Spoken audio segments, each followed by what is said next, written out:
దేవునికి స్తోత్రం. దేవుని నామానికి మహిమ కలుగాక. మనకు అందరికీ తెలిసిందే ఏంటంటే ఈ లోకం ఎవరిది కదా? ఎవరిది ఈ లోకము? ఈ లోకం ఎవరిది? సాతానుది కదా. అయితే సాతాను ఉన్న ఈ లోకము ఎలా ఉంది అంటే మనకు అందరికీ తెలిసింది ఏంటి? శాపము, పాపము, చీకటితో నిండుకున్న లోకం అన్నమాట ఇది కదా. మరి ఈ లోకంలో ఎంతోమంది ఉన్నారు, కోట్ల కొలది ప్రజలు ఉన్నారు కదా, చాలామంది ఉన్నారు. కోట్ల కొలది ఈ యొక్క ప్రపంచంలోనే కోట్ల కొలది ప్రజలు ఉన్నారు. మరి ఆ కోట్ల కొలది ప్రజల్లో దేవుడు మరి మనల్ని పిలుచుకున్నాడు అనమాట. ఆమె హల్లెలూయా. ఆయన పిలుచుకోవడం వల్లనే మనం ఇక్కడ అందరం కూడి ఉన్నాం, అవునా కదా? దేవునికి స్తోత్రం కదా. మనం అందరం ఇక్కడ ఎందుకు కూడుకొని ఉన్నామంటే దేవుడు మనల్ని పిలుచుకున్నాడు కదా. ఎందుకు పిలుచుకున్నాడు, ఎలా పిలుచుకున్నాడు, ఏ విధంగా పిలుచుకున్నాడు, ఎందు నిమిత్తం పిలుచుకున్నాడో మనం ఒకసారి ఈ వాక్యంలో మనం చూసుకుందాము. దేవుని నామానికి మహిమ కలుగాక. అపోస్తల కార్యముల గ్రంథము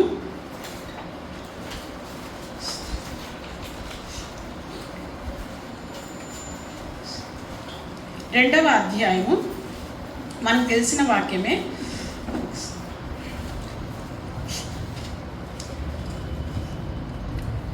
2వ అధ్యాయము 37వ వచనం నుంచి మనం చదువుదాం. వారు ఈ మాట విని హృదయంలో నొచ్చుకొని, సహోదరులారా, మేమేమి చేతుమని పేతురును కడమ అపోస్తలులను అడగగా, పేతురు, మీరు మారు మనసు పొంది పాప క్షమాపణ నిమిత్తము ప్రతివాడు యేసుక్రీస్తు నామమున బాప్తిసం పొందుడి. అప్పుడు మీరు పరిశుద్ధాత్మను వరము పొందుదురు. ఈ వాగ్దానము మీకును మీ పిల్లలకును దూరస్తులందరికీ అనగా ప్రభువైన మన దేవుడు తన యొద్దకు పిలిచిన వారందరికీ చెందునని వారితో చెప్పాను.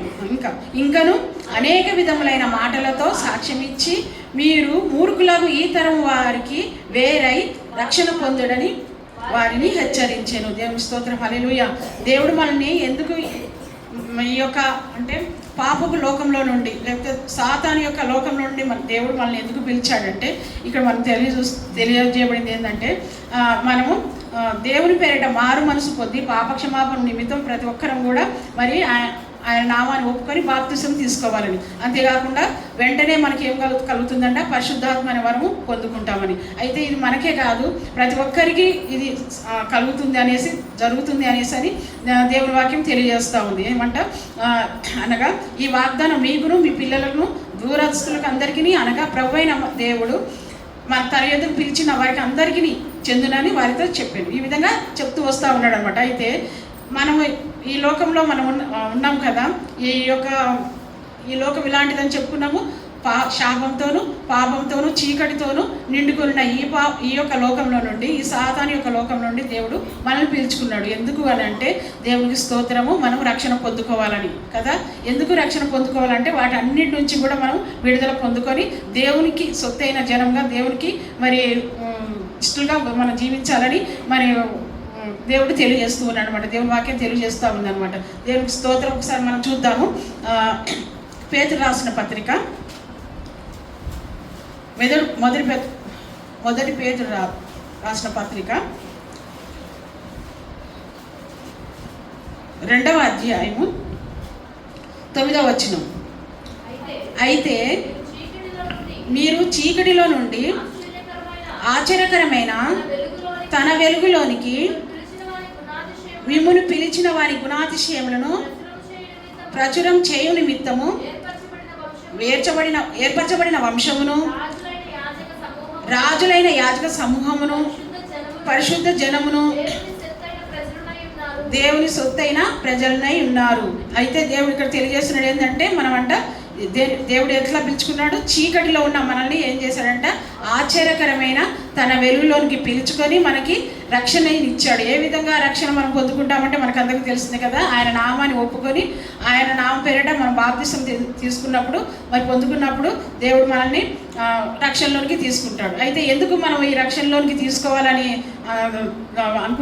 తెలియజేయబడుతుంది ఏంటంటే మరి మనం చూస్తాం కదా అపోస్తల కార్యగ్రంథంలో మనం మొదట మనం చదువుకున్న వచనంలోకి మనం వద్దాము, ఒకసారి చూద్దాము. ఎందుకంటే 40వ వచనంలో, ఇంకను అనేక విధములైన మాటలతో సాక్ష్యం ఇచ్చి మీరు మూర్ఖులకు ఈ తరం వారికి వేరై రక్షణ పొందుడని వారిని హెచ్చరించెను. ఏంటంటే ఎందుకు దేవుడు మనకి రక్షణ ఇచ్చాడంటే మూర్ఖులకు ఈ తరం వారు కదా. ఈ తరం వాళ్ళు ఎలా ఉన్నారంట?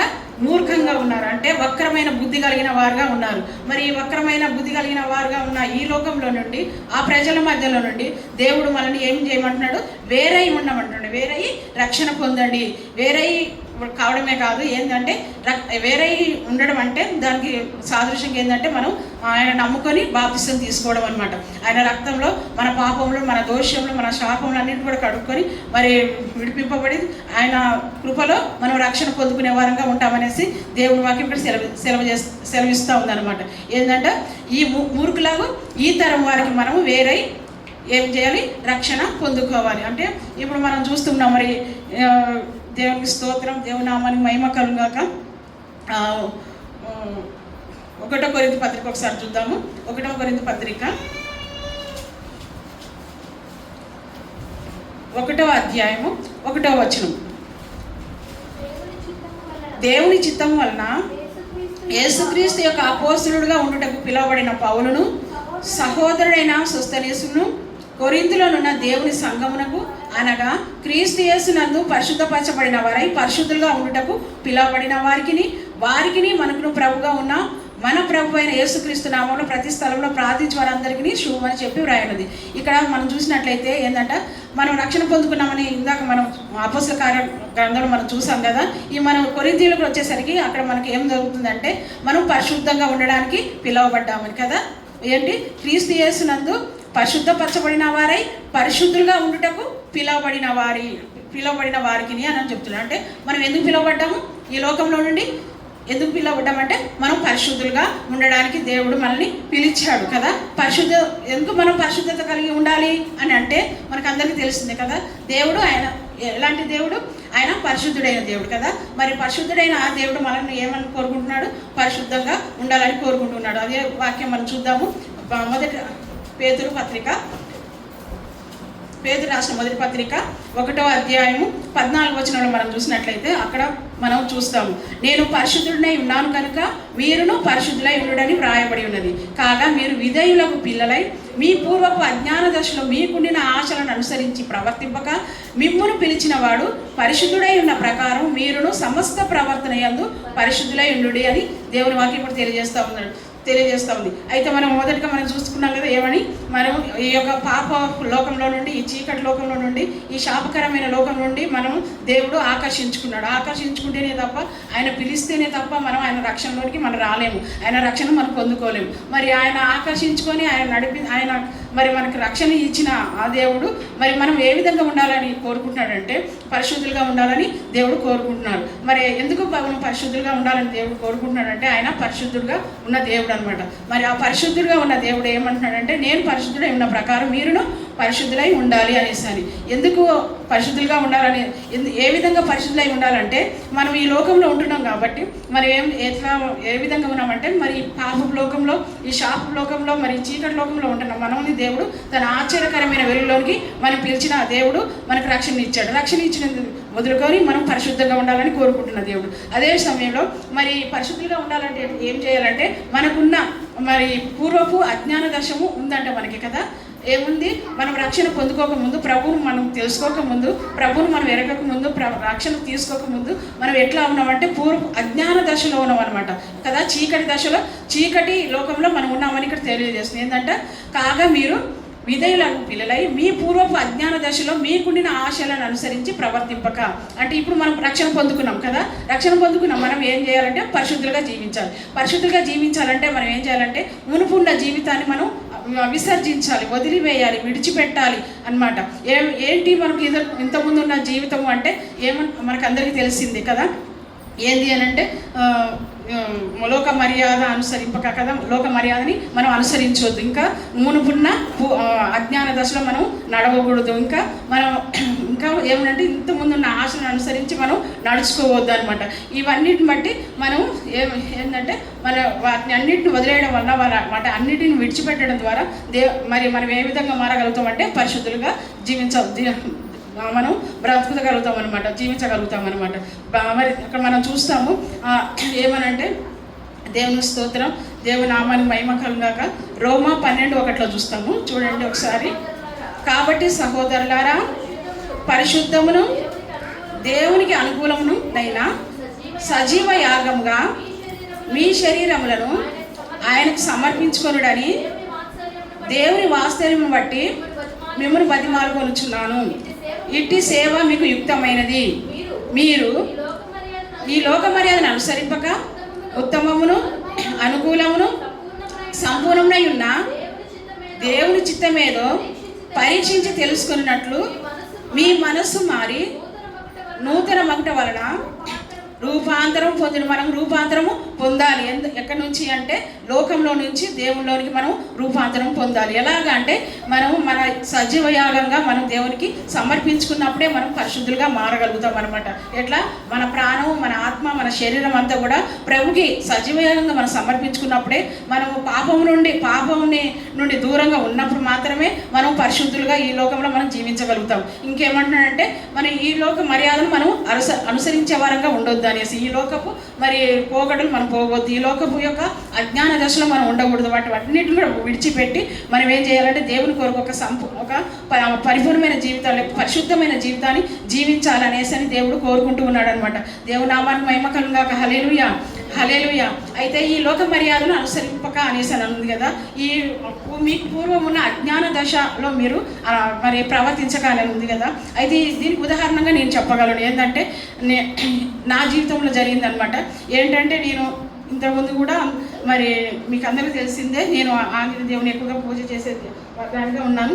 అయితే తర్వాత నేను ప్రభువుని తెలుసుకున్న తర్వాత ఈ దేవుడే నిజమైన దేవుడు, సృష్టికర్త, ఈయన ద్వారానే రక్షణ, ఈయన ద్వారానే విమోచన, శాప విమోచన, ఈయన ద్వారానే పరలోక రాజ్యం అనేసి అని నాకు ఎప్పుడైతే తెలియజేయబడిందో అప్పటి నుంచి నేను ప్రార్థన చేస్తూ వచ్చాను అనమాట. ప్రభువా, నేను ఏ విధంగా అయితే నువ్వే నిజమైన దేవుడు అయితే మా ఇంట్లో వాళ్ళందరూ కూడా, నా కుటుంబం అంతా కూడా నేను తెలుసుకోవాలి, నేను నమ్ముకొని బాప్తిసం తీసుకోవాలి, నీ పరలోక రాజ్యంలో వారసులు కావాలని ఆ విధంగా ప్రార్థన చేస్తూ వచ్చామన్నమాట.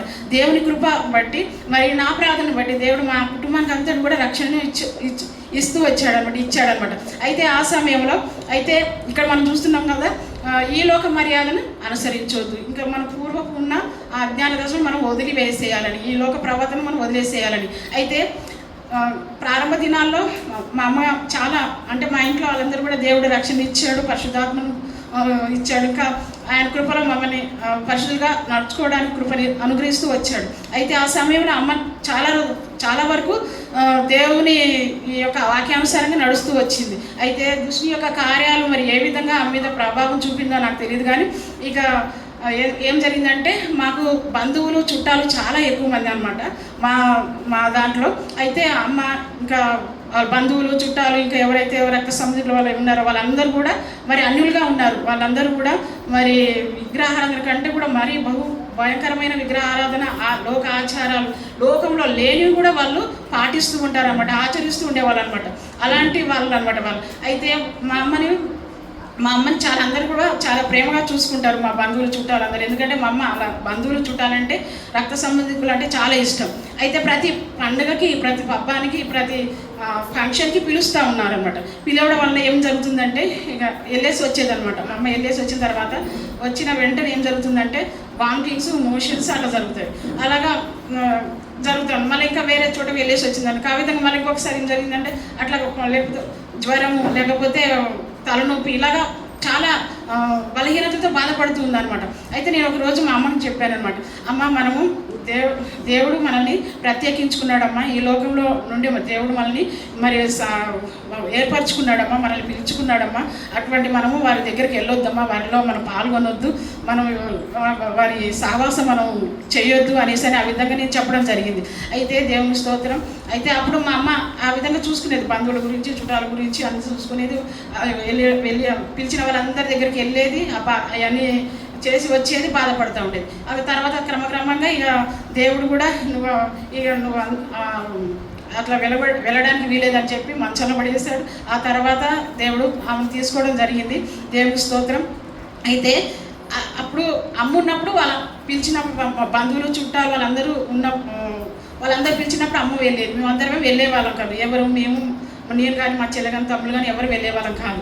అయితే తర్వాత మాకు వచ్చింది అవకాశం, మమ్మల్ని పిలుస్తూ ఉన్నారు. ఇప్పుడు మమ్మ లేదు కదా, ఇప్పుడు మమ్మల్ని పిలుస్తూ వచ్చారు, మీరు రండి రండి అనేసి. సరే ఇంకా బంధువులు కదా, చుట్టాలు కదా, రక్త సంబంధికులు కదా అనేసి అని వెళ్ళడం జరిగింది. అయితే వెళ్ళి మళ్ళీ వారికి వెళ్ళామనుకోండి, ఆ విగ్రహాల ముందు మళ్ళీ ఎందుకు కూర్చోవడం అనేసి అని మేము అనుకొని ఏం చేసేవాళ్ళం అంటే, చివరికి ఇక భోజనాలు అన్నప్పుడు టైంలో వెళ్ళి కలిసి 1, 2 సార్లు 3 సార్లు ప్రార్థన చేసుకొని తినేసి వచ్చేవాళ్ళం. అయితే ఇంకా ఏమంటున్నారంటే మా బంధువులందరూ కూడా వీళ్ళు తినడానికి వస్తున్నారు అనేసి అని చెప్పి, అయితే ఇంకా సరే ఇంకా అది కూడా మానేసేసినాం, ఎందుకు ఆ మాట కూడా అనిపించుకోవడం అనేసి. ఆ తర్వాత మళ్ళీ వెళ్ళకుండా మానేసినప్పుడు వారు ఏమంటున్నారంటే, మా బంధువులు చుట్టాలందరూ కూడా వీళ్ళే పరిశుద్ధులం, మేము పరిశుద్ధులం కాదా అని వారికి వచ్చినట్టుగా వారు మాట్లాడుతూ ఉన్నారు అనేసి అని మాట్లాడుతుంటే మాకు కొంచెం బాధ అనిపించింది. సరే వాళ్ళు ఎవరంటే రక్త సంబంధికులు, సరే ఏం చేయాలి అనేసి అని అనుకున్నాం అనమాట. అనుకున్న తర్వాత ఒకరోజు ఏం జరిగిందంటే, మా బంధువులు చుట్టాల్లో ఒకరు మమ్మల్ని గృహప్రవేశానికి పిలిచారు, నన్ను పిలిచారనమాట, అందరికీ పిలిచారు. అయితే అప్పటి వరకు నేను ఎవరికి దగ్గరికి వెళ్ళలేదు, వెళ్ళినా కానీ ఏదో కొద్దిసేపు ఉండి వచ్చేసేవాళ్ళు అనమాట. అయితే వెళ్ళినప్పుడు ఏం జరిగిందంటే, వెళ్ళేసరికి గృహప్రవేశానికి ఎవరు ఇంకా రాలేదు, ఇంకా స్టార్ట్ కాలేదు. అయితే స్టార్ట్ కాలేదు, నేనేమనుకున్నానంటే ఇంకా స్టార్ట్ కాలేదు కదా అనేసి అనుకున్నాను. అయితే ఈ లోపల వాళ్ళు స్టార్ట్ చేశారు, అది ఆ యొక్క పూజ అంతా అయిపోయిన తర్వాత ఇంకా భోజనాలకు వచ్చారు. నేనేమనుకున్నానంటే వెళ్ళి కూర్చున్నాను, వాళ్ళలో నేను మనసు వాళ్ళ మీద పెట్టను, వాళ్ళతో ఏకీభవించను అనేసి అనుకున్నాను. కానీ వెళ్ళిన తర్వాత నాకు ఏం జరిగిందంటే, ఇంకా భోజనాలు పెట్టారు. భోజనాలు కూడా ఏంటంటే 1కి 3 సార్లు నేను ప్రార్థన చేసుకొని తింటున్నాను. ఇంకా స్టార్ట్ అయిందనమాట. నాకు ఎలా ఉందంటే విపరీత తలనొప్పి స్టార్ట్ అయింది. ఎందుకు తలనొప్పి వస్తుందబ్బా అనేసి అనుకున్నాను. ఇంకా తర్వాత కొంచెం గంటకి పెరుగుతూ వస్తుంది అనమాట. అయితే ఇంకా ఇంటికి వచ్చేసాం. అయిపోయిన తర్వాత ఇంటికి వచ్చిన తర్వాత ఇంకా విపరీతమైన తలనొప్పి నాకు. ఇంకా మా అమ్మ ఏ విధంగా అనుభవించిందో అది నేను అనుభవిస్తున్నాను అనమాట. అయితే ఇంకా వామిటింగ్ వచ్చేసేస్తుంది. ఇంకా ఎట్లా అంటే మోషన్స్ వచ్చేస్తున్నాయి కానీ రావట్లేదు. చాలా విపరీతమైన బలహీనత నేను ఎదుర్కొంటున్నాను. అయితే ఇంకా ఆ రోజు మనకి సంఘంలో విజ్ఞాపనకు ప్రార్థన కూడిక ఉందన్నమాట. అయితే అది కూడా నేను చెప్పానమాట పాస్టర్ గారు నాకు చేత కావట్లేదు, అసలు నాకు తలనొప్పి బాగా వచ్చేస్తుంది, నేను మాట్లాడలేకపోతున్నాను, చూడలేకపోతున్నాను. అయితే అప్పటి వరకు నేను ఇన్ని సంవత్సరాలు అంటే 49 సంవత్సరాల వరకు కూడా నేను తలనొప్పికి అసలు ఏ రోజు కూడా టాబ్లెట్ వేసుకోలేదు. ఇంకా నేను భరించలేని తలనొప్పి వచ్చేసేసి, అయితే ఒక టాబ్లెట్ తెచ్చి ఇవ్వండి పాస్టర్ అంటే సరే అనేసి నేను టాబ్లెట్ తెచ్చి వేసాడు. నేను పడుకున్నాను. ఇక నేను ప్రార్థన చేసుకుంటూనే ఉన్నాను, ప్రభు ఎందుకు జరిగింది నాకు ఇలా, ఎందుకు జరుగుతుంది నాకు, నేను భరించలేకపోతున్నాను ఈ బాధను, ఈ బలహీనతను అనేసి ఆ విధంగా ప్రార్థన చేసుకుంటూ ఉన్నాను. అప్పుడు 2 గంటలకు నాకు మెలకు వచ్చింది. రాత్రి 2 గంటలకు లేచి ప్రభు నాకు ఎందుకు ఇలా జరిగింది అనేసి అని ఆ విధంగా ప్రార్థన చేసుకున్నప్పుడు దేవుడు నాతో మాట్లాడడం ప్రారంభించాడు. నిన్న ఎక్కడికి వెళ్ళావు నువ్వు అనేసి అని మాట్లాడాడు. అంటే అవును కదా అనేసి అని అనిపించింది. అవును ప్రభా, మా బంధువుల దగ్గరికి వెళ్ళాను, గృహప్రవేశానికి వెళ్ళాను అని చెప్పాను. అంటే అందరూ వచ్చారు కదా ప్రభా, నేను ఒక్కదాన్ని కాదు కదా అంటే అనేసి అని నన్ను. అంతకుముందు ఏం జరిగిందంటే, నువ్వు వెళ్ళి పాల్గొన్నావు, నువ్వు అందుకే నీకు బలహీనత వచ్చింది అనేసి అని అంటే, అప్పుడు నేను అన్నాను, ప్రభు మరి చాలామంది వచ్చారు కదా, నేను ఒక్కదాన్ని కాదు కదా, చాలామంది ఉన్నారు కదా అనేసి నేను అని అన్నప్పుడు అది దేవుడు ఏమని చెప్పాడంటే,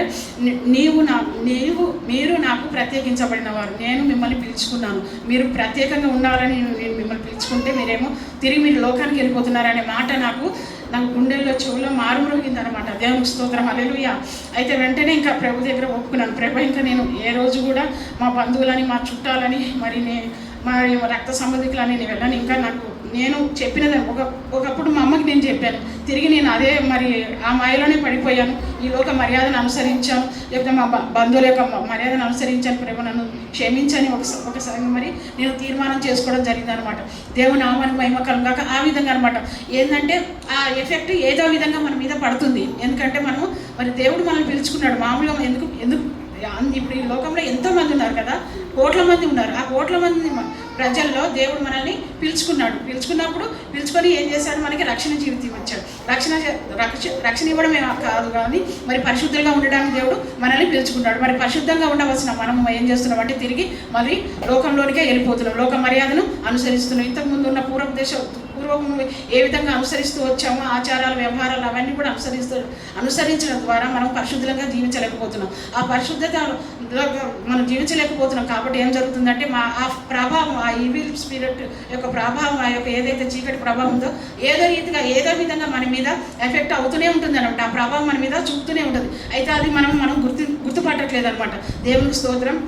అయితే మనం గుర్తుపట్టాలి. అయితే దేవుడు మనల్ని ఎందుకు పిలిచాడు, ఈ లోకం నుండి మనల్ని ఎందుకు పిలిచాడంటే పరిశుద్ధులుగా ఉండడానికి పిలిచాడు. కాబట్టి మనం ఏం చేయాలంటే మనకు ఈ లోక మర్యాద లేకపోతే మన బంధువులకు ఉన్న మర్యాదను విడిచిపెట్టి పూర్వపు ఉన్న ఆ యొక్క అజ్ఞాన దశ, చీకటి దశ అంతా విడిచిపెట్టి మరి దేవుని కొరకు మనము సొత్తైన ప్రజలుగా మరి ఆయనకి పరిశుద్ధిగా జీవించాలని దేవుడు మనల్ని పిలిచి ఉన్నాడు. దేవుని స్తోత్రం. హల్లెలూయా, హల్లెలూయా.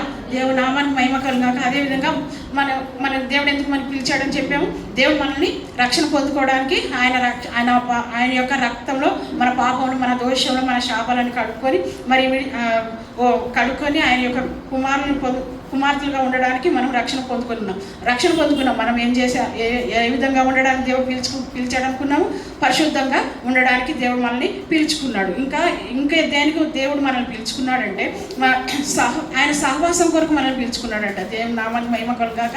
ఒకసారి మనం చూద్దాం. కొరింథీయులకు రాసిన మొదటి పత్రిక 1వ అధ్యాయం 9వ వచనంలో మనం చూస్తూ ఉన్నాం. దేవుడు మనల్ని ఎందుకు ఈ లోకంలో నుండి ప్రత్యేకించుకొని పిలుచుకొని మరి రక్షణ జీవితం ఇచ్చాడంటే మరి మనం చూస్తున్నాం పరిశుద్ధంగా జీవించడానికి. రెండవది ఇంకేముందంటే చూద్దాము. మన ప్రభు అయిన యేసుక్రీస్తు అను తన కుమారుని సహవాసమునకు మిమ్మును పిలిచిన దేవుడు నమ్మదగిన వాడు అనేసి. ఎందుకు పిలిచాడంటే మనల్ని తనతో సహవాసం చేయడానికి కదా. దేవుని స్తోత్రం. హల్లెలూయా. మరి మనం రక్షణ పొందుకున్నాం కదా, అందరము పరిశుద్ధులుగా ఉంటున్నాం కదా. మరి ఆయనతో సహవాసం చేస్తున్నాం అంటే మన హృదయంలో మనమే అనుకోవాలి కదా. ఎవరి హృదయాలు వాళ్ళకి తెలుసు. దేవునితో మనం ఎంతగా సహవాసం చేస్తున్నాం అంటే దానికి సంబంధించింది ఏంటంటే, దేవునితో సహవాసం చేస్తున్నాం అంటే ఏంటి అర్థం? ఏం చెప్పగలుగుతారు? దేవునితో సహవాసం చేస్తున్నామని చెప్తున్నాం కదా. ఏంటి దానికి అర్థం అంటే ప్రార్థించడం కదా. ప్రార్థన చేయడమే దేవునితో సహవాసం చేయడం అనమాట. దేవునితో మాట్లాడడమే దేవునితో సహవాసం చేయడం. మరి మనం అందరం కూడా మనం చూస్తూ ఉన్నాం ఏంటి, మనం ప్రార్థన ద్వారా మరి దేవునితో సహవాసం చేయాలన్నమాట. ఇంకా వాక్యం ద్వారా వాక్యాన్ని చదివి ఆ ప్రకారంగా ధ్యానించి ఆ ప్రకారంగా నడుచుకునే విధంగా ఉండగలిగిన వారు ఎవరైతే ఉంటారో వారే దేవునితో సహవాసం చేసేవారుగా ఉంటారనమాట. దేవునికి స్తోత్రం. హల్లెలూయా, హల్లెలూయా. ఆ విధంగా మనం ఉన్నామా? ఎందుకు దేవుడు మనం పిలిచాడు అనుకుంటున్నాము? దేవునితో సహవాసం చేయడానికి కదా. మరి దేవునితో సహవాసం చేయడానికి పిలిచిన మనము ఏ విధంగా ఉన్నాము? ఒకసారి మన హృదయంలో పరిశీలన చేసుకుందాం. అంటే మనం ప్రార్థన చేస్తున్నామా, వాక్యము చదువుతున్నామా, ఆ ప్రకారంగా నడుచుకుంటున్నామా, దేవుని వాక్యం వెలుగులో మరి నడుచుకుంటున్నామా అనేసి ఒకసారి మనం పరిశీలన చేసుకునే వారంగా ఉన్నాం అనమాట. దేవునికి స్తోత్రం. అయితే అదేవిధంగా మనం చూసినట్లయితే దేవుని నామాన్ని మహిమ కలుగాక. దేవునికి స్తోత్రం. 1వ కొరింథీ పత్రిక అదేవిధంగా 1వ కొరింథీ పత్రికలోనే 7వ అధ్యాయము 15వ వచనము. అయితే అవిశ్వాసి అయిన వాడు ఎడబాయ వచ్చును. అట్టి సందర్భములలో సహోదరికైనను నిర్బంధం లేదు, సమాధానంగా ఉండుటకు దేవుడు మనల్ని పిలిచి ఉన్నాడు. ఆమేన్. ఎందుకు పిలిచాడంటే దేవుడు మనల్ని సమాధానంగా ఉండడానికి. మనకు సాధ్యమేనా? చాలా కష్టం కదా. ఎందుకంటే మనకి ఈ లోకంలో ఎంతోమంది ఎంత మంచిగా జీవించినా, ఎంత అంత మంచి ప్రవర్తన కలిగి ఎంత చక్కగా మనం నడుచుకున్నా ఎవరో ఒకరు మనకి విరోధంగా ఉండనే ఉంటారు కదా.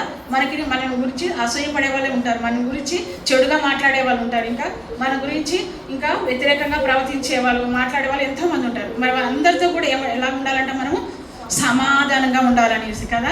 అది నేను స్టార్టింగ్లో అనుకునేదాన్ని, అదేముంది సాధ్యమే, అందరితో మనం సమాధానం ఉండొచ్చు అనేసి అనుకునేదాన్ని. ఎప్పుడు అంటే ఈ వాక్యం నేను ప్రభుని తెలుసుకున్న కొద్ది దినంలో ఈ వాక్యం చదివినప్పుడు అనుకున్నాను, ఎందుకు సాధ్యం కాదు, మరి దేవుడు సమాధానంగా ఉండడానికి కదా దేవుడు మనల్ని పిలిచాడు, అందరితో నేను సమాధానంగా ఉంటున్నాను అనేసి అనుకున్నాను. కానీ రాను దేవుడు, అవునా నువ్వు అందరితో సమాధానంగా ఉంటావా చూసుకో అనేసరి అంటే నన్ను నాకు చూపించడం జరిగింది అనమాట. అప్పుడు అనుకున్నాను, ప్రభు నిజమే తండ్రి, నువ్వు ఇట్లాంటి పరిస్థితి ఉంటుందనే కాబోలు నువ్వు మమ్మల్ని సమాధానంగా ఉండడానికి మమ్మల్ని పిలుచుకున్నావు అనేసి అని అనుకున్నాను అనమాట. దేవుని స్తోత్రం. హల్లెలూయా, హల్లెలూయా. ఇది చాలా కష్టమైన పని. ఎందుకంటే మన విరోధులు ఎవరైతే ఉన్నారో, శత్రువులు ఎవరైతే ఉన్నారో, మనకు మరి వ్యతిరేకంగా ప్రవర్తించే వాళ్ళు, మాట్లాడే వాళ్ళతో మనము ఎలా ఉండాలంట, మన మీద నిందలు వేసే వాళ్ళ మీద ఎలా మరి ఎదుట మరి ఎలా ఉండాలంట, సమాధానం కలిగి ఉండడానికే దేవుడు మనల్ని పిలుచుకున్నాడు. అంటే ఇది చాలా కష్టమైన పని అని నాకు అనిపించింది అనమాట. తర్వాత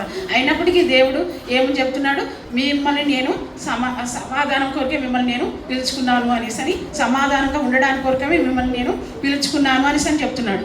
అయితే దేవునికి స్తోత్రం కలుగాక.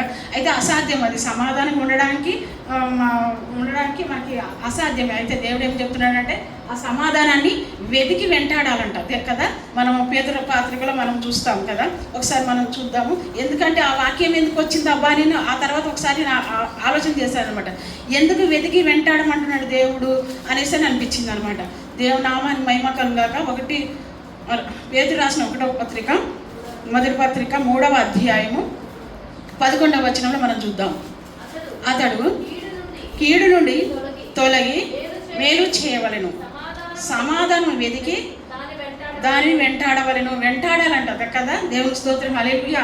ఇది కష్టమైన పని అనిపించింది అనమాట. అయితే దేవుడు ఏం చెప్తున్నాడు, దాన్ని వెతికి వెంటాడాలని. ఇంకా మనం పాత నిబంధనలు కూడా మనం చూస్తాం ఏంటంటే, శక్యమైతే మనుషులందరితో కూడా మనం సమాధానంగా ఉండడానికి మనం ప్రయత్నం చేయాలి, మనం ఉండాలి అనేసి అని దేవుని వాక్యం తెలియజేస్తుంది అనమాట. దేవుని నామాన్ని మహిమ కలుగాక. హల్లెలూయా, హల్లెలూయా. అయితే మరి ఏం చేద్దాం, ప్రతి ఒక్కరితో కూడా మనము సమాధానంగా ఉండడానికి మనం ప్రయాసపడదాము. అందుకే దేవుడు మనల్ని ఈ లోకం నుండి మనల్ని పిలుచుకున్నాడు అనేసి అని దేవుని వాక్యం తెలియజేస్తుంది అనమాట. దేవుడు తెలియజేస్తూ ఉన్నాడు. ఆమేన్. హల్లెలూయా, హల్లెలూయా. దేవునికి స్తోత్రము. అదేవిధంగా మనము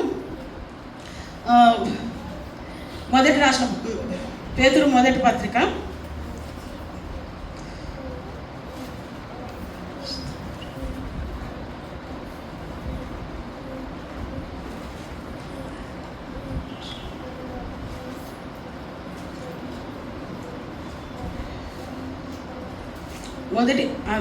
పేతురు రాసిన మొదటి పత్రిక 2వ అధ్యాయం 20వ వచనంలో, 2వ అధ్యాయము 20వ వచనంలో మనం చూద్దాము. తప్పిదమునకై దెబ్బలు తినినప్పుడు మీరు సహించిన ఎడల మీకేమి ఘనము? మేలు చేసి బాధపడినప్పుడు మీరు సహించిన ఎడల అది దేవునికే హితమగును, ఇందుకు మీరు పిలువబడితిరి. ఆమేన్. హల్లెలూయా.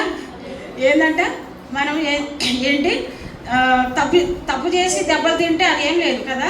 కానీ ఇతరులు మనకి మరి బాధ పెట్టినప్పుడు, ఇతరులు మనని మరి వేధించినప్పుడు, లేకపోతే మనల్ని మరి మనతో అసమాధానం ఉన్నప్పుడు ఏం చేయాలంటే వాటి కొరకు మనము మరి ఏమనుంది, మేలు చేసి బాధపడినప్పుడు మీరు సహించిన ఎడల అది దేవునికి హితమగును, ఇందుకు మీరు పిలువబడితే. ఎందుకు పిలువబడ్డామంట, తప్పిదమునకై దెబ్బలు తినినప్పుడు మీరు సహించిన ఎడల మీకేం ఘనము కదా, అది సమానం అయిపోతుంది. ఇప్పుడు మన పిల్లలు ఉన్నారు, వాళ్ళు ఏమైనా తప్పు చేశారనుకో, మాట మాట్లాడారనుకో కొడతాము, దానికి ఏం వాళ్ళు సరి చేయబడతారు. అయితే దానికి ఏం ఉండదు. అయితే ఇప్పుడు మేలు చేసి బాధపడినప్పుడు మీరు సహించిన ఎడల అది దేవునికి హితమగును. అయితే మనం మేలు చేస్తున్నాం, చాలామందికి మేలు చేస్తున్నాం. మేలు చేసినప్పుడు వాళ్ళు తిరిగి మన మీద రివర్స్ అయినప్పుడు, మన మీద ఇలా చెడ్డ మాటలు మాట్లాడినప్పుడు, విరోధంగా మాట్లాడినప్పుడు మనం ఏం చేయాలంట, సహించుకోవాలి. అంతేగాని వెళ్ళి మనము వారితో కొట్లాడకూడదు.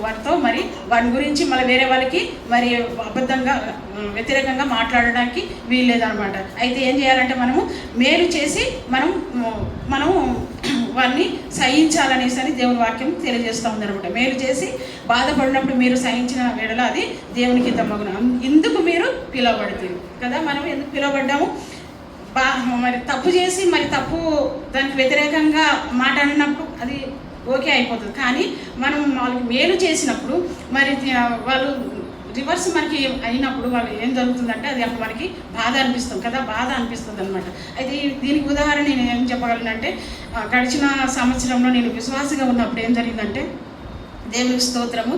అయితే మా ఇంట్లో పనిచేసే అమ్మాయి అనమాట, ఒక అమ్మాయి తెలిసిన అమ్మాయి అనమాట. అయితే అమ్మాయి ఏం చేసిందంటే, నాకు అక్క నాకు ఒక 20,000 అక్క ఇంత అమౌంట్ కావాలక్క, ప్లీజ్ అక్క నేను కట్టుకుంటాను, నేను వడ్డీతో సగం కట్టుకుంటాను, ఇట్లా నాకు ఫైనాన్స్ ఇప్పి అక్క అని అంటే నేను ఇప్పటివరకు ఎవరికి ఇప్పలేదమ్మా, నాకు తెలియదు అంటే ఇక దాకా ఒక నెల మొత్తం నుంచి అంతా వస్తుంది, ప్లీజ్ అక్క బతిమాలుకుంటుంది, నేను ఎట్లయినా సరే నేను దాన్ని తీర్తాను అక్క, అట్లా ఏం లేదక్క, నా మీద నమ్మకం ఉంచక్క అనేసి బాగా ఇది చేస్తూ ఉంటే, అయితే నేను ఈయనకి చెప్పాను అనమాట, పాస్టర్ గారికి చెప్తే సరే మరి ఇప్పించు అనేసి అని మాట్లాడు, సరే అని ఇప్పించాం. అయితే ఏమైందంటే ఒక 4-5-6 నెలలేమో కట్టింది. తర్వాత మిగతాదంతా కూడా కట్టమంటే కట్టడానికి ఒప్పుకోవట్లేదు అనమాట.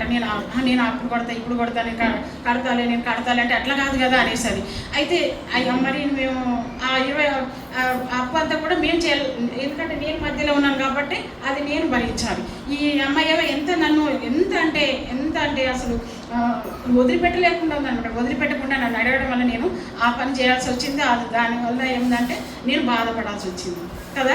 మరి ఏం చేశాను, నేను మేలు చేశాను. నేను ఇట్లా కష్టమైన పరిస్థితిలో ఉన్నాను, ఇట్లా నేను ఇరుకులో ఉన్నాను, ఇబ్బందులో ఉన్నాను, నాకు అవసరం ఉంది, నాకు అక్కరుతుంది అని చెప్పడం వల్ల సరే ఆమె చెప్పిన మాటల వల్ల నాకు బాధ వేసి ఆమెకి మేలు చేయడం జరిగింది. ఆ మేలు వలన అది ఏం జరిగింది, నాకు ఏమైంది, ఇబ్బంది కదా, బాధపడడం జరిగింది. ఏంటి ప్రేమ, నేను మేలు చేశాను కదా. ఆ సమయంలో నాకు ఈ వాక్యం గురించి నాకు తెలియదు. అయితే ప్రార్థన చేసుకుంటున్నాను, ప్రేమ నేను అంతగా ఆమె ప్రాధాయపడితే, ఆమె ఏడిస్తే, ఆమె కన్నీరు గారిస్తేనే కదా నేను మధ్యలోకి వెళ్ళి ఆ విధంగా నేను ఇప్పడం జరిగింది. ఇప్పుడు అమ్మాయి ఏమో ముఖం చాటేసింది, ఇప్పుడు నేనేం చేయాలి ప్రేమ, నాకు ఎందుకు వచ్చింది ఈ పరిస్థితి అనేసి నేను ఆ విధంగా ప్రార్థన చేసుకుంటూ వాక్యం తీశాను అనమాట. దేవుని స్తోత్రం, హల్లెలూయా. అప్పుడు ఈ యొక్క వాక్యం నాకు తెలియజేయబడింది అనమాట. ఏంటి, తప్పిదమునకై దెబ్బలు తిన్నప్పుడు మీరు సహించిన ఎడల మీకేం కలము, మేలు చేసి బాధపడినప్పుడు మీరు సహించిన ఎడల అది దేవునికి హితమగును, ఇందుకు మీరు పిలువబడి తిరిగి ఆమె అని దేవుడు మాట్లాడడం జరిగింది అనమాట. ఆమె హల్లెలూయా హల్లెలూయా. ఎంత బాధపడ్డానంటే మామూలుగా కాదనమాట, చాలా బాధపడ్డాను. ఆ సమయంలో నా హృదయం నా ప్రభువు తెలుసు కాబట్టి ఆ సమయంలో దేవుడు ఆ మాట పలికిండు. ఆ మాట పలకగానే, ఆ మాట నాకు చూపించగానే నాకు ఎంత సంతోషం అనిపించింది అంటే అంత సంతోషం అనిపించింది. ప్రభు అవునా, నన్ను ఎందుకు నువ్వు పిలిచావా అనేసి అని. దేవుని స్తోత్రం, హల్లెలూయా హల్లెలూయా. ఇప్పటి వరకు మనం దేవుడు ఏ విషయాల్లో మనం పిలిచాడు, తన రక్షణను మనకి ఇవ్వడానికి దేవుడు మనల్ని పిలిచాడు కదా. ఇంకేంటి, మనం ఈ లోకంలో మరి పరిశుద్ధులుగా జీవించడానికి దేవుడు మనల్ని పిలిచాడు. ఇంకేం మాట్లాడుకున్నాం, దేవునితో సహవాసం చేయడానికి దేవుడు మనల్ని పిలుచుకున్నాడు అనేసి కదా. ఇంకేమిటి, దేవునితో మనం మనుషులందరితో మనం సమాధానంగా ఉండడానికి కొరకు దేవుడు మనల్ని పిలుచుకున్నాడు అనేసి. ఇప్పుడు మనం ఏం చూసుకున్నాము, మనం సహించాలన్నమాట. సహించడం కొరకు దేవుడు మనల్ని పిలుచుకున్నాడు కదా. అదే వాక్యం చూసుకుందాము. యాకోబు రాసిన పత్రిక 5వ అధ్యాయము 11వ వచనం. సహించిన వారిని ధన్యులు అనుకొనుచున్నాము కదా. ఏంటంటే సహించిన వారిని ఏమనుకుంటాం మనం, ధన్యులం కదా. సహిస్తే ఏంటంటే మనకి ఆశీర్వాదం వస్తుంది. ఓకే, ఆమేన్, హల్లెలూయా హల్లెలూయా. అయితే ఈ విషయాలను కూడా నేను ఈ వాక్యం నాకు ముందు తెలియక ముందు నేను ఏం జరిగిందంటే నా వ్యక్తిగత జీవితంలో చాలా అంటే గడిచిన సంవత్సరాలు అనమాట చాలా సహిస్తున్నాను. ఎంత సహిస్తున్నా నాకు నిందలు వస్తున్నాయి, అవమానాలు వస్తున్నాయి, బాధలు వస్తున్నాయి. ఎందుకు ప్రభా నాకు ఎందుకు వస్తున్నాయి, నేను చేయని దానికి నేను ఎందుకు బాధపడాలా, నేను ఎందుకు ఏడవాలా, నేను ఎందుకు దుఃఖించాలా, నేను ఎందుకు ఈ విధంగా కృంగిపోవాలా అనేసి ఆ విధంగా నేను చాలా ఒక రోజంతా కూడా 2-3 రోజులు కూడా మొత్తం ప్రార్థన చేస్తూ వస్తాను. ప్రభా ఎందుకు నాకు వ్యతిరేకత వస్తుంది, ఎందుకు నిందలు వస్తున్నాయి అనేసి ఆ విధంగా నేను ప్రార్థించినప్పుడు వెంటనే దేవుడు మళ్ళీ నాకు ఈ వాక్యం ద్వారా దర్శించడం జరిగింది అనమాట. ఆమేన్, హల్లెలూయా హల్లెలూయా. సహించిన వారిని ధన్యులు అనుకొనుచున్నాము కదా. అంటే నువ్వు సహించు అనేసి దేవునికి స్తోత్రం అని మాట్లాడుతున్నాడు అనమాట దేవుడు. ఆమేన్, హల్లెలూయా. ఏమంటున్నాడు, నీవు సహించు. అయితే సహిస్తే నీకేమొస్తుంది, ఆశీర్వాదం వస్తుంది. ఎందుకంటే నీవు సహిస్తున్నావు కాబట్టి. సహించిన వారిని ఏమనుకుంటున్నావు, ధన్యులు అనుకుంటున్నాము కదా. అయితే ధన్యులమైన మనము ఏ విధంగా ఉన్నామంటే ఆశీర్వదించబడిన వారంగా ఉన్నాము. ఇందుకే దేవుడు మనల్ని పిలుచుకున్నాడు అనేసి అని దేవుని వాక్యం సెలవిస్తుంది కదా. ఇవన్నీ మన జీవితంలో అనుభవించడానికి చాలా కష్టం అండి కదా. మీకు అంటే నేను అనుభవించాను కాబట్టి నాకు కష్టం అనిపిస్తుంది కదా. ఇవన్నీ కూడా మీరు దాదాపుగా అనుభవించి ఉంటారు. అయితే దేవుడు తెలియజేస్తున్నాడు ఏంటంటే వీటన్నిటిని కొరకే నేను మిమ్మల్ని పిలిచి ఉన్నాను అనేసి అని దేవుని వాక్యము తెలియజేస్తుంది అనమాట. దేవుని నామాన్ని మహిమ కలుగాక. హల్లెలూయా, హల్లెలూయా. అలాగే మొదటి పేతురు పత్రికలోనే 3వ అధ్యాయము 9వ వచనం, ఆశీర్వాదమునకు వారసులవుటకు మీరు పిలువబడితిరి కనుక కీడుకు ప్రతి కీడైనను దూషణకు ప్రతి దూషణ అయినను చేయక దీవించండి. ఆమె హల్లెలూయా. అయితే ఇప్పుడు మనం దేనికి పిలువబడ్డామంట? ఆశీర్వాదానికి. అయితే ఆశీర్వాదం ఊరికినే రాదండి మనకి. ఎందుకు ఎట్లా వస్తుందంట? ఎవరైతే మనకి కీడు చేస్తారో వారికి ఏం చేయొద్దు? ప్రతి కీడు చేయొద్దు కదా. ఎవరైతే మనల్ని దూషిస్తారో వారిని మనం దూషించొద్దు. దూషించడమే కాకుండా వారిని ఏం చేయాలంట? మనము దీవించాలంట. అప్పుడే మనకి ఆశీర్వాదం వస్తుంది. ఆమె హల్లెలూయా, హల్లెలూయా. ఎందుకు ఎలా వస్తుంది మనకి? మనం ఏ విధంగా ఆశీర్వదించబడతామంటే దేవుడు తెలియజేయబడుతున్నాడు. దేవుని వాక్యం ఏం తెలియజేయబడుతుందంటే ఆశీర్వాదములకు వారసులు అవటకు మీరు పిలువబడ్డారు. ఎందుకు పిలువబడ్డాం? మనము ఆశీర్వాదానికి వారసులు అవడానికి దేవుడు మనల్ని పిలిచాడు. ఈ ఆశీర్వాదం ఎలా వస్తుంది అని అంటే ఇప్పుడు ఎలా వస్తుంది? కీడుకు ప్రతి కీడైనను దూషణకు ప్రతి దూషణ చేయక ప్రతి ఒక్కరిని కూడా దీవించాలి అనేసి అంటే అది చాలా అంటే నా జీవితంలో నేను పొందుకుంది అనమాట. ఏంటంటే అది చాలా కష్టమైన పని. అయితే ఆ కష్టమైన పని కోసమే దేవుడు మనల్ని ఏం చేశాడు? ఈ లోకం నుండి మనల్ని పిలుచుకున్నాడు అనమాట. దేవుని స్తోత్రం. హల్లెలూయా, హల్లెలూయా, హల్లెలూయా. అలాగే మనం ఎందుకు అంటే ఇప్పుడు దాకా మనం చూసుకున్నాం కదా, ఏమనుకున్నాం? పరిశుద్ధులుగా ఉండడానికి దేవుడు మనల్ని పిలిచాడు. ఈ లోకంలో నుండి మనం ప్రత్యేకించడానికి దేవుడు మనల్ని పిలుచుకున్నాడు. ఇంకా మనము సమాధానంగా ఉండడానికి మనం దేవుడు పిలుచుకున్నాడు. ఇంకా మనం సహించడానికే దేవుడు మనల్ని పిలుచుకున్నాడు అనేసరి. ఇంకా ఇవన్నీ కాదు కదా, ఏమంటున్నాడు? మనం ఆశీర్వాదానికి కూడా దేవుడు మనల్ని పిలుచుకున్నాడు అనేసరి. మనం ఆశీర్వదించబడడానికే దేవుడు మనల్ని పిలుచుకున్నాడు అనేసరి దేవుని వాక్యం తెలియజేస్తూ ఉంది అనమాట. అయితే ఇక్కడ మనం చూస్తాము ఒకసారి ఎఫెసీ పత్రిక, ఎఫెసీలోకి రాసిన పత్రిక 1వ అధ్యాయము 3వ వచనములు, మన ప్రభువైన యేసుక్రీస్తు యొక్క తండ్రియగు దేవుడు స్తుతింపబడునుగాక. ఆయన క్రీస్తునందు పరలోక విషయములలో ఆత్మ సంబంధమైన ప్రతి ఆశీర్వాదమును మనకు అనుగ్రహించాను. ఆమె హల్లెలూయా, హల్లెలూయా. ఏంటంటే మనకు దేవుడు ఏ విధంగా ఆశీర్వదించాడంటే ఆత్మ సంబంధమైన ప్రతి ఒక్క ఆశీర్వాదం మనకు ఆత్మ సంబంధమైన ఆశీర్వాదం మనకి ఇవ్వడానికి దేవుడు మనల్ని పిలుచుకున్నాడు అనమాట. అయితే ఆశీర్వాదం అంటున్నాడు కదా, ఇక్కడ మనం ఎఫెసీయులకు రాసిన పత్రికలో మనం చూసినట్లయితే ఆత్మ సంబంధమైన ఆశీర్వాదం అని చెప్తున్నాడు. అయితే మరి ఇహ సంబంధమైన ఆశీర్వాదం మనకు వద్దా అంటే అది కూడా ఉంది. ఏంటంటే మనం కొలసీయులకు రాసిన పత్రికలో మనం చూస్తాం ఏంటంటే బుద్ధి, జ్ఞానము, సర్వ సంపదలు ఆయన యందు గుప్తమై ఉన్నాయి అనేసి కదా. మరి ఎప్పుడైతే మనం ఇవన్నీ అనుసరిస్తూ వస్తామో, ఎప్పుడైతే దేవుడు మనల్ని వేటి కొరకైతే పిలుచుకున్నాడో ఆ పిలుపును అనుకూలంగా అనుసారంగా మనం నడిచినట్లయితే దేవుడు మనల్ని ఆశీర్వదించే దేవుడుగా ఉన్నాడు. ఆమేన్, హల్లెలూయా, హల్లెలూయా. అంతేకాదు ఆశీర్వాదం ఏ ఆశీర్వాదం అంటే ఆత్మ సంబంధమైన ఆశీర్వాదము, ఇహ సంబంధమైన ఆశీర్వాదం కూడా దేవుడు మనకు అనుగ్రహించే దేవుడుగా ఉన్నాడు. ఎప్పుడు అంటే ఇవన్నీ ఏదైతే వేటి కొరకైతే దేవుడు మనల్ని పిలుచుకున్నాడో వాటి అన్నింటినీ మనము అనుసరించి నడుచుకున్నట్లయితే మనం ఆశీర్వదించబడే వారుగా ఉంటామని తెలియజేయబడుతుంది. అయితే ఆత్మ సంబంధమైన ఆశీర్వాదం ఏంటి అని అంటే మనకి ఏంటని మీకు ఏమైనా తెలుసా? ఏంటంటే ఆత్మ సంబంధమైన ఆశీర్వాదం ఏంటంటే ఆత్మఫలము ఫలించడం. ఏంటంటే ప్రేమ, సంతోషము, సమాధానము, దీర్ఘశాంతము, దయాళుత్వము, మంచితనము, విశ్వాసము, సాత్వికము, ఆశానిగ్రహం. ఇవన్నీ కూడా మనకు ఆత్మ సంబంధమైన ఆశీర్వాదములు అనమాట. ఈ ఆత్మ సంబంధమైన ఆశీర్వాదాలు మనం కలిగి మనం ఆశీర్వదించబడాలి. ఇంకా దేవుడు తెలియజేస్తున్నాడంటే ఏమంటే ఇక సంబంధమైన ఆశీర్వాదాలు కూడా మనకు అనుగ్రహించే దేవుడు కదా. మరి కొలసీయులకు రాసిన పత్రిక చూస్తున్నాం కదా, బుద్ధి, జ్ఞానములు, సర్వ సంపదలు ఆయన యందు గుప్తమై ఉన్నాయి. ఆయన యందు ఏవైతే గుప్తమై ఉన్నాయో అవన్నీ కూడా దేవుడు మనకు అనుగ్రహించి మనల్ని ఆశీర్వదించే దేవుడుగా ఉన్నాడని దేవుని వాక్యము తెలియజేస్తూ ఉందన్నమాట. దేవుని నామాన్ని మహిమ కలుగాక. హల్లెలూయా, హల్లెలూయా.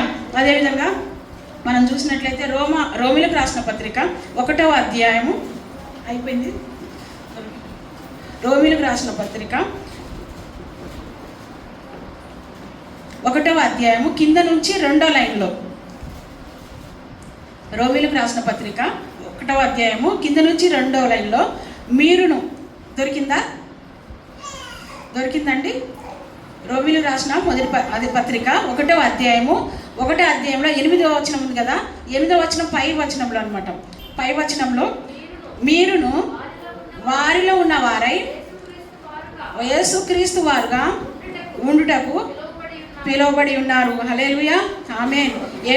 ఎందుకు దేవుడు మనల్ని పిలుచుకున్నాడంట? నెక్స్ట్ దేవుని లాగా మనం ఉండాలని దేవుడు మనల్ని పిలుచుకున్నాడంట. అయితే మరి పౌలు భక్తుడు కూడా సెలవిస్తున్నాడు కదా, చెప్తూ ఉన్నాడు కదా, నేను దేవుణ్ణి అది క్రీస్తును పోలిన ప్రకారం మీరును నన్ను పోలి నడుచుకోండి అనేసరి కదా. మరి దేవుడు మనల్ని ఎందుకు పిలుచుకున్నాడు? ఆయనలాగా మనం ఉండాలని దేవుడు మనల్ని పిలుచుకున్నాడు. దేవునికి స్తోత్రం. హల్లెలూయా, హల్లెలూయా.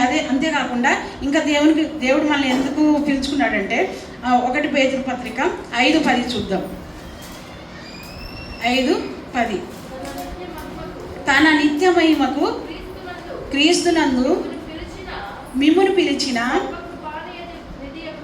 సర్వకృపానిధి దేవుడు కొంచెం కాలము మీరు శ్రమపడిన మీదట తానే మిమ్మను సంపూర్ణంగా చేసి స్థిరపరిచి బలపరచును. అయితే దేవుని స్తోత్రం. ఎందుకు మనల్ని దేవుడు పిలుచుకున్నాడంటే ఈ లోకంలో ఉన్నాం కాబట్టి మనకి శ్రమలు వస్తాయి, బాధలు వస్తాయి, కన్నీరు వస్తుంది, దుఃఖం అంతా వస్తాయి. అయితే వాటి అన్నిటిని కూడా మనం సహించుకుంటూ ఓర్చుకుంటూ ఆ విధంగా మనం చేసే దేవుడు కూడా సహింపజేసే దేవుడు కూడా ఆయన అనమాట. ఆ విధంగా మనల్ని అన్నిట్లలో పూర్ణంగా చేసి ఆయన స్థిరపరిచి బలపరిచి అవి బలపరిచిన తర్వాత ఆయన ఏం చేస్తాడంటే నిత్య మహిమకు మనం పాత్రలు అవునట్టుగా ఆయన మళ్ళీ పిలుచుకున్నాడు అనమాట. ఆమెను హల్లెలూయా, హల్లెలూయా. మన పైన అవన్నీ చూసాం కదా, వీటి కొరకు దీని కొరకు దేవుడు మనల్ని పిలుచుకున్నాడని. వాటన్నిటిని కూడా మనం నెరవేర్చిన వారం అయితే ఏం జరుగుతుందంటే మనం నిత్య మహిమకు మనము వారసులం అవుతామంట. అందుకు దేవుడు మనల్ని పిలుచుకున్నాడంట. ఆమెను హల్లెలూయా, హల్లెలూయా. మరి మనం ఇక్కడ ఉన్న మన అందరంలో మనం ఒకటి విషయం గమనించుకోవాల్సిన విషయం ఏంటంటే మరి మనం నిత్య మహిమకు అంటే ఆ పరలోకానికి మరి మనం వారసులుగా ఉన్నామా? అందుకు దేవుడు మనల్ని పిలుచుకున్నాడా అని ఒకసారి మనం ఆలోచన చేసుకుందాము. దేవునికి స్తోత్రము. మనం ఎందుకు పిలిచాడు దేవుడు మనం అనుకున్నాము ఏంటి? ఆయన పరలోకంలో మరి నిత్య మహిమలో మనం ఉండడానికి దేవుడు మనల్ని పిలుచుకున్నాడు అనేసరి కదా. దేవునికి స్తోత్రం. హల్లెలూయా, హల్లెలూయా. అదేవిధంగా 1 కొరింథీయులకు రాసిన పత్రిక 1:24 ఇంకొక వాక్యం చెప్పేసి ముగించేస్తా. ఆయన యూదులకు ఆటంకంగాను అన్యజనులకు వెర్రితనంగాను ఉన్నాడు. కానీ యూదులకేమి గ్రీసు దేశస్థులకేమి పిలువబడిన వారికి క్రీస్తు దేవుని శక్తియు దేవుని జ్ఞానమై ఉన్నాడు. దేవుని స్తోత్రం. హల్లెలూయా, హల్లెలూయా. దేవుడు మనల్ని ఎందుకు పిలుచుకున్నాడంట? దేవుని యొక్క శక్తి, దేవుని యొక్క జ్ఞానం మనకి ఇవ్వడానికే ఆయన మనల్ని పిలుచుకున్నాడు అనేసి దేవుని వాక్యం తెలియజేస్తుంది అనమాట. దేవుని నామానికి మహిమ కలుగాక. హల్లెలూయా, హల్లెలూయా. ఇంకా లాస్ట్ చివరిగా ప్రకటన గ్రంథం ఒకసారి మనం చూద్దాం. ప్రకటన గ్రంథం 17వ అధ్యాయము 14వ వచనంలో వీరు గొర్రెపిల్లతో యుద్ధం చేతురు కానీ గొర్రెపిల్ల ప్రభువులకు ప్రభువును రాజులకు రాజునై ఉన్నందునను తనతో కూడిన ఉండిన వారు పిలవబడిన వారై ఏర్పరచబడిన వారై నమ్మకమైన వారై ఉన్నందునను ఆయన ఆ రాజులను జయించును అనేసరి. దేవుని స్తోత్రం. అయితే ఈ యొక్క మరి దేవుని యొక్క రాకడ అయిపోయిన తర్వాత దేవుని రాకలో మనం అందరం కూడా ఎత్తబడాలి అనేసి దేవుని యొక్క పిలుపు మనకు ఉంది అనమాట. అయితే ఎత్తబడిన తర్వాత మనం అందరం ఎలా ఉన్నామంటే ఆయన పిలవబడిన వారిగా మనం ఉన్నాం. అయితే పిలవబడిన వారిగా ఉన్న మనముతో దేవుడు అంట మరి యుద్ధం చేస్తాడంట. వాళ్ళు ఎలా ఉంటారంట? నమ్మకంగా ఉంటారు, పిలవబడిన వారిగా ఉంటారు, ఏర్పరచబడిన వారిగా ఉంటారు. మొదట ఎట్లా అంటే మనము పిలుచుకున్న మనతో దేవుడు ఏం చేస్తాడంట? యుద్ధం చేస్తాడంట. మరి ఆ యుద్ధం చేయడానికి దేవుడు మనల్ని పిలుచుకున్నాడు. ఏంటి ఆ యుద్ధము అని అంటే మరి సాతానుతో మరి వాడి యొక్క శత్రువుల వాడి యొక్క సైన్యంతో మనం ఏంటి యుద్ధం చేయడానికి మరి దేవునితో పాటు మనం కూడా వారితో యుద్ధం చేయడానికి దేవుడు మనల్ని పిలుచుకున్నాడంట. అయితే వారితో మరి యుద్ధం చేసి మరి జయం పొందుకునేది మనమే. ఆమేన్. హల్లెలూయా, హల్లెలూయా. మనం చూసారా మరి దేవుని యొక్క పిలుపులో ఎంత ప్రత్యేకత ఉంది కదా. చివరికి మరి దేవుడు పిలిచిన వారినితో ఆయన సాతాను యొక్క సైన్యంతో కూడా మరి యుద్ధం చేసినప్పుడు మరి ఆ యొక్క పిలుపు ఎవరైతే పొందుకొని ఆ యుద్ధానికి వస్తారో ఆ యుద్ధంలో మనం దేవుడితో సహా మనం జయము మనం పొందుకుంటామనేది ఆ రాజులను మనము మరి జయిస్తామనేసి దేవుని వాక్యం తెలియజేస్తుంది అనమాట. దేవుని నామానికి మహిమ కలుగాక. హల్లెలూయా, హల్లెలూయా. ఓకే, ఇప్పుడు మనం చూద్దాము ఏంటి, దేవుడు మనల్ని ఈ లోకం నుండి పిలుచుకున్నాడు కదా. దేవునికి స్తోత్రం. ఎందుకు పిలుచుకున్నాడు దేవుడు మనల్ని? ఎందుకు పిలుచుకున్నాడు? మనం ఎందుకు పిలుచుకున్నాడంటే మనము ఇంకో వాక్యంలో ఏముంటుందంటే మనకి దేవుని యొక్క అనాది సంకల్పంలో మనం ఉన్నామంట. ఆమేన్, హల్లెలూయా. దేవుని యొక్క అనాది సంకల్పంలో మనం ఉండడం వల్లనే మనం ఇక్కడ అందరం కూర్చొని ఉన్నామన్నమాట. అయితే ఆయన పిలిచిన వారందరూ కూడా మరి దేవుడు దేనికోసం పిలిచాడు మనల్ని? ఈ లోకంలో ఉన్న మరి ఆ శాపంలో నుంచి, ఆ పాపంలో నుంచి, ఆ చీకటిలో నుంచి మరి ఆశ్చర్యకరమైన తన వెలుగులోనికి మనల్ని పిలుచుకున్న దేవుడుగా ఉన్నాడు. అంతేకాదు, పిలుచుకున్న దేవుడు మరి ఏం చేశాడు? మనకి తన రక్తంలో మరి మన పాప దోష అతిక్రమాలు ఏవైతే ఉన్నాయో, మరి శాపాలు ఏవైతే అవన్నీ కూడా కడగవేయబడి మరి ఆయన మనకి రక్షణ ఇవ్వడానికి కోసమే ఆయన మనల్ని పిలుచుకున్నాడు అనేసి. మరి ఇంకా ఏముంది, మనం ఈ లోకంలో ఎలా ఉండాలని దేవుడు కోరుకుంటున్నాడు? పరిశుద్ధంగా ఉండాలని కోరుకుంటున్నాడు. అయితే ఆయన పరిశుద్ధుడు కనుక మనం కూడా పరిశుద్ధులుగా ఉండాలని, ఈ లోకంలో ఆయన చూపించే వారంగా ఉండాలని దేవుడు మనల్ని ఎందుకు దానికోసం వాటి కోసం మనం పిలుచుకున్నాడు. అంతేకాదు, ఇంకా పరిశుద్ధులుగా ఉండడానికి దేవుడు మనల్ని పిలుచుకున్నాడు. ఇంకా ఏమనుకున్నాము? మరి ఈ లోకంలో దేవునితో సహవాసం చేయడానికి దేవుడు మనల్ని పిలుచుకున్నాడు కదా. ప్రార్థన ద్వారా, వాక్యం ద్వారా మాత్రమే ఆయనతో మనం సహవాసం చేయగలం అనేసి. దేవునికి స్తోత్రం. ఇంకా ఎందుకు మనల్ని పిలుచుకున్నాడు ఈ లోకం నుండి దేవుడు? ఇంకా మనము సమాధానం, ప్రతి ఒక్కరితో కూడా మనం సమాధానం కలిగి జీవించాలని కదా. మళ్ళీ ఇంకా ఎందుకు పిలుచుకున్నాడు దేవుడు అంటే మనం సహించడం కొరకు కదా. మనకు ఈ లోకంలో వస్తున్న ప్రతి వ్యతిరేక పరిస్థితులు అన్నింటిలో నుండి కూడా మనల్ని మనం సహించుకోవడం కోసమే దేవుడు మనల్ని పిలుచుకున్నాడు అనేసి. ఇంకా మనం ఏమనుకున్నాము? ఇంకా ఆశీర్వాదానికి మనం పాత్రలుగా ఉండడానికి కొరకే మనం దేవుడు పిలుచుకున్నాడు అనేసి. ఇహ సంబంధమైనది, ఆత్మ సంబంధమైనది కూడా, పర సంబంధమైన ఆశీర్వాదం కూడా దేవుడు మనకు అనుగ్రహించడానికే దేవుడు మనల్ని పిలుచుకున్నాడు అనేసి. దేవుని పిలుపు దేవుడు ఈ విధంగా పిలిచిన వారికి మాత్రమే ఇహ సంబంధమైన, పర సంబంధమైన, మరి పరలోక సంబంధమైన ఈవులు, ఆశీర్వాదాలు మనకు దొరుకుతాయి అనేసి దేవుని వాక్యం ద్వారా మనం తెలుసుకోగలుగుతున్నాం అనమాట. దేవుని నామాన్ని మహిమ కలుగక ఇంకా మనం ఎందుకు దేవుడు మనల్ని పిలుచుకున్నాడంటే ఆయనలాగా మనం ఉండడం కొరకు దేవుడు మనల్ని పిలుచుకున్నాడు. దేవునికి స్తోత్రం, హల్లెలూయా. ఆయన వరంగా మనం ఉండాలి. ఇంకా ఆయన యొక్క జ్ఞానమును, ఆయన యొక్క శక్తిని మనం పొందుకోవడం కొరకు ఆయన మనల్ని పిలుచుకున్నాడు. ఇవన్నీ మనలో ఉన్నాయంటారా? దేవునికి స్తోత్రం, హల్లెలూయా. ఉన్నాయా? ఇవన్నీ మనలో ఉన్నాయంటారా? ఇవన్నీ ఉంటేనే మనం పరలోకానికి వెళ్తాం. ఇవన్నీ మనము మరి సహించుకోవడం వల్ల, సమాధానం కలిగి ఉండడం వల్ల, ఇంకా మనం దేవునితో సహవాసం చేయడం వల్ల, మనం పరిశుద్ధంగా జీవించడం వల్ల, రక్షణ పొందుకోవడం వల్ల మాత్రమే మనం ఆయన నిత్య పరలోకానికి మనం వారసులుగా ఉండగలుగుతాం అనేసి దేవుడు మనల్ని పిలుచుకున్నాడు. అంతేకాకుండా మనం ఎవరైతే పిలుచుకున్నాడో వారి ద్వారా ఏం చేస్తాడంటే యుద్ధంలో మనల్ని పిలుచుకొని మరి ఆ యుద్ధంలో మరి శత్రు సైన్యంతో పోరాడి గెలిచే వరంగా మనం ఉంటామనేసి మనతో ఆయన మరి మనల్ని తీసుకొని వెళ్ళి మన సైన్యం ఎవరైతే పిలుచుకున్నాడో ఆ వారితో శత్రు సైన్యంతో యుద్ధం చేసి గెలుచుకునేవారుగా ఉన్నాడు అనమాట. అంటే జయం పొందుకునేవారుగా మనం ఉన్నామన్నమాట.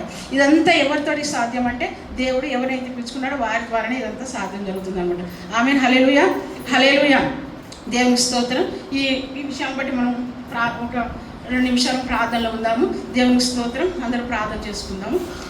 స్తోత్రం తండ్రి, పరిశుద్ధుడ, మహోన్నతుడ, గొప్ప దేవ. మరి ఈ లోకంలోనైనా, ఈ లోకం ఎవరిది అంటే ప్రభా సాతానుదని సెలవిచ్చిన దేవుడు తండ్రి. ఈ లోకంలో ఏముంది అంటే ప్రభా ఇకనైనా శాపము నా తండ్రి, పాపము, చీకటి ఉంది ప్రభా. మరి ఈ లోకంలో నుండి మమ్మల్ని నా ప్రభా ఎంతోమంది కోట్ల కొలది ప్రజలు ఉన్నారు ప్రభా. మరి ఆ కోట్ల కొలది మంది ప్రజల్లో మమ్మల్ని ఎందుకు నీవు ఈ సంఘంలోనికి పిలుచుకున్నావంటే ప్రభా, ఇదిగోనైనా మేము నీ కొరకు ప్రత్యేకించబడిన వారుగా ఉండడం కొరకే తండ్రి. ఇకనైనా పరిశుద్ధంగా ఉండడం కొరకే నా ప్రభా. ఇదిగైనా నీతో సహవాసం చేయడం కొరకే మమ్మల్ని పిలుచుకున్నావు తండ్రి. ఇదిగోనైనా ఈ లోకంలో వస్తున్న ప్రతి యొక్క శోధ నుంచి నా ప్రభా, ఇదిగైనా శత్రుత్వం నుంచి ఏదైతే ఉందో ప్రభా అదంతా నుంచి కూడా అయ్యా మరి మేము సహించుకోవడానికి నా ప్రభా నా తండ్రి సమాధానంగా ఉండడానికి కొరకే మమ్మల్ని ఈ లోకం నుండి నీ కొరకు మమ్మల్ని పిలుచుకున్న దేవుడుగా ఉండమని సెలవిస్తున్నావు తండ్రి. దేవానికి స్తోత్రాలు తండ్రి. ప్రార్థన చేసుకుందాం. ఒకసారి మనం హృదయంలో మనం పరిశీలన చేసుకుంటూ మనం ప్రార్థన చేసుకుందాం. దేవానికి స్తోత్రం అయ్యా. ఎవరినైనా నీ పిలుపుకు మేము తగినట్టుగా ఉన్నామా అని నా ప్రభా మేము పరిశీలన చేసుకోవాల్సిన వారంగా ఉన్నాం తండ్రి. అయ్యా నువ్వు మమ్మల్ని వీటి వరకు మమ్మల్ని పిలిచి ఉన్నావు కదా తండ్రి. మరి ఆ విధంగా మేము నడుచుకుంటున్నామా? ఆ విధంగా మేము ప్రవర్తిస్తున్నామా? ఆ విధంగా మేము లోకానికి వేరై నా తండ్రి మేము జీవిస్తున్నామా తండ్రి? ఈ లోక మర్యాదను అనుసరించకుండా, పూర్వపు అజ్ఞాన దశలో మేము ఉండకుండా నైనా నీకు నైనా పరిశుద్ధంగా మేము జీవిస్తున్నామా అని నా ప్రభా మేము మా హృదయాల్లో మేము నైనా అయినా మరి పరిశీలన చేసుకోవాల్సిన వారంగా ఉన్నాం తండ్రి. దేవానికి స్తోత్రం. నీవు పిలిచిన వారు మాత్రమే నా తండ్రి ఈ విధంగా జీవించగలుగుతారనేసి అని నా ప్రభు నీ వాక్యం సెలవిస్తుంది అయ్యా. అయ్యా నీకు వందనాలు. నీవు పిలిచిన వారు మాత్రమే నా ప్రభు ఆశీర్వాదానికి కారకులు అవుతారని సెలవిస్తున్నావు తండ్రి. అయ్యా నీవు పిలిచిన వారు మాత్రమే ప్రభు నీ నిత్య పరలోకమునకు నా ప్రభు మేము వారసులు అవుతామని అయ్యా నా తండ్రి దుష్టులతో అయ్యా దుష్ట శక్తులతో జయం పొందుకుంటామని నా ప్రభు అయ్యా నువ్వు సెలవిస్తున్న దేవుడు తండ్రి. ప్రభు నీకు వందనాలయ్యా. అయ్యా మరి నీవు పిలిచిన ఆ గుంపులో ప్రభు మేము ఉన్నామా అని ఒకసారి మేము పరిశీలన చేసుకుంటూ ఉన్నాం తండ్రి.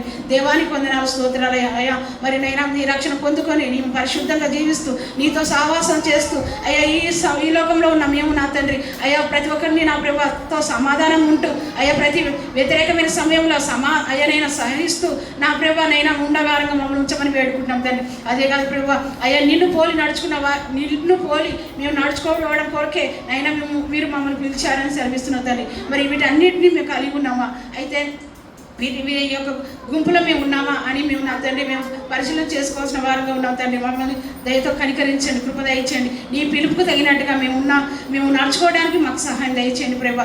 దేవానికి వందనాలయ్యా. అయ్యా నీవు పిలిచిన ఆ గుంపులో మేము ఉండాలి నా తండ్రి, నేను ఉండాలి ప్రభా.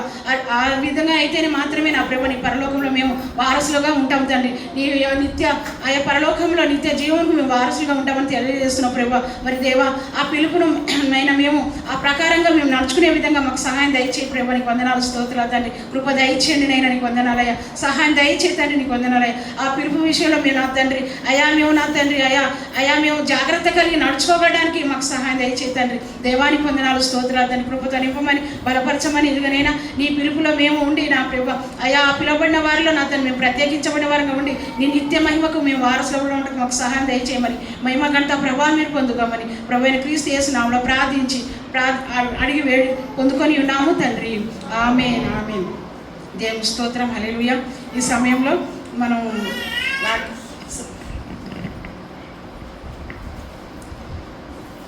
కానుకలు పట్టుకుందాం. ఏమైంది ఈ సమయంలో మనం కానుకలు పట్టుకుందాము.